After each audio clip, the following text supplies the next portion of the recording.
என் நெஞ்சில் குடியிருக்கும். நண்பர்களே, நாம் எத்தனையோ மாநாடுகளை கண்டு இருக்கிறோம். மக்கள் அலையலையாக வருவார்கள். ஆனால் நம் விஜய் அண்ணாவின் மதுரை தாவேகா மாநாட்டில் பெரும் வெள்ளம் போல் குவிந்து விட்டார்கள். எல்லாரும் கட்சி ஆரம்பிச்சதுக்கு அப்புறம் தான் ஒவ்வொரு வீட்டுக்குள்ளேயும் போறதுக்கு ட்ரை பண்ணுவாங்க. ஆனா நாங்க அப்படி இல்லை. ஒவ்வொரு வீட்டுக்குள்ளேயும் போனதுக்கு அப்புறம் தான் கட்சியாவே ஆரம்பிச்சிருக்கிறோம்.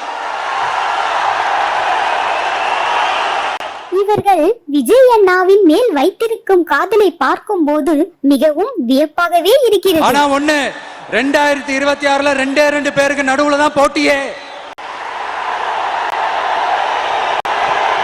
ஒன்னு டிவிகே, இன்னொன்னு டிஎம்கே. நண்பர்களே, நான் எந்த கட்சியையும் சார்ந்தவள் அல்ல. ஆனால் நல்ல மனிதர் என்ற முறையில் விஜய் அண்ணாவை எனக்கு மிகவும் பிடிக்கும். மாண்புமிகு பிரதமர் நரேந்திர மோடிஜி அவர்களே, 3வது முறையா ஒன்றியத்தோட ஆட்சி அதிகாரத்தை நீங்க தானே கையில் வச்சிருக்கிறீங்க. இல்ல, நாங்க தெரியாம தான் கேட்கிறோம். நீங்க ஆட்சிக்கு வந்தது ஒட்டுமொத்த மக்களுக்கும் நல்லது செய்யவா, இல்ல நம்மளுடைய இந்த இஸ்லாமிய நண்பர்களுக்கும் இஸ்லாமிய தோழர்களுக்கும் எதிராக சதி செய்யவா?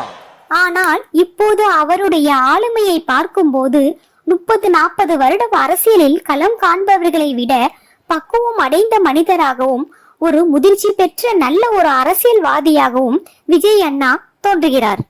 அதனால ஒரு நாட்டுக்கு திறமை எந்த அளவுக்கு முக்கியமோ அந்த அளவுக்கு உண்மையும் நேர்மையும் முக்கியம். இப்போ நீங்க எல்லாரும் தான் அந்த ராஜா. நீங்க தேர்ந்தெடுக்க போற அந்த தளபதி. கடந்த மாநாட்டிலும் பார்த்தோம், அவருடைய ஆளுமை தெரிந்தது. அதையும் மிஞ்சும் அளவிற்கு கலக்கிவிட்டார் இந்த மாநாட்டிலும். ஒட்டுமொத்த தமிழ்நாட்டு மக்களுடைய சக்தி நம்மளோட நிக்கிறாங்க. சும்மா சொல்லக்கூடாதுங்க. தாவேகா தொண்டர்கள் மதுரையை மக்கள் வெள்ளத்தில் தத்தளித்து விட்டு விட்டார்கள். ஒரு மாநாட்டிற்கு தேவையான அனைத்து வசதிகளையும் அமைத்தும் இருக்கிறார்கள் என்பது மிகவும் வியப்புக்குள்ளாகவே இருக்கிறது. நம்மளுடைய ஒரே கொள்கை எதிரி, நம்மளுடைய ஒரே அரசியல் எதிரி. ஏதோ அண்டர் கிரவுண்ட் ஆதாயத்துக்காக டீல் போட்டுக்கிட்டு டீல் பேசிக்கிட்டு இந்த அலையன்ஸ் வச்சுக்கிட்டு இந்த ஊரை ஏமாத்துற கட்சி எல்லாம் நம்ம டிவிக்கே கிடையாதுங்க. யாருக்காகவும் எதுக்காகவும் எந்த பயமும் கிடையாது. மாபெரும் பெண்கள் சக்தி நம்மளோட இருக்கிறாங்க. மாபெரும் இளைஞர்கள் சக்தி நம்மளோட இருக்கிறாங்க. விஜய் அண்ணாவை எப்போது காண்போம் என்று தொண்டர்கள் கடும் வெயிலையும் பொருட்படுத்தாமல் ஆவலோடு காத்திருப்பதை பார்க்கும் போது இன்னும் அவர் மீது மதிப்பும் மரியாதையும் கூடிக்கொண்டேதான் போகிறது. இந்த மார்க்கெட் போனதுக்கு அப்புறம், ரிட்டையர் ஆனதுக்கு அப்புறம் அடைக்கலம் தேடி அரசியலுக்கு வரல, படைக்கலனோட வந்திருக்கிறோம்.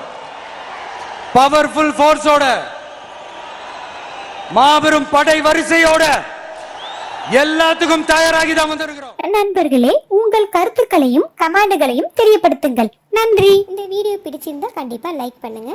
இதுவரைக்கும் இந்த சேனலை சப்ஸ்கிரைப் பண்ணாதவங்க கண்டிப்பா சப்ஸ்கிரைப் பண்ணுங்க. தேங்க்யூ.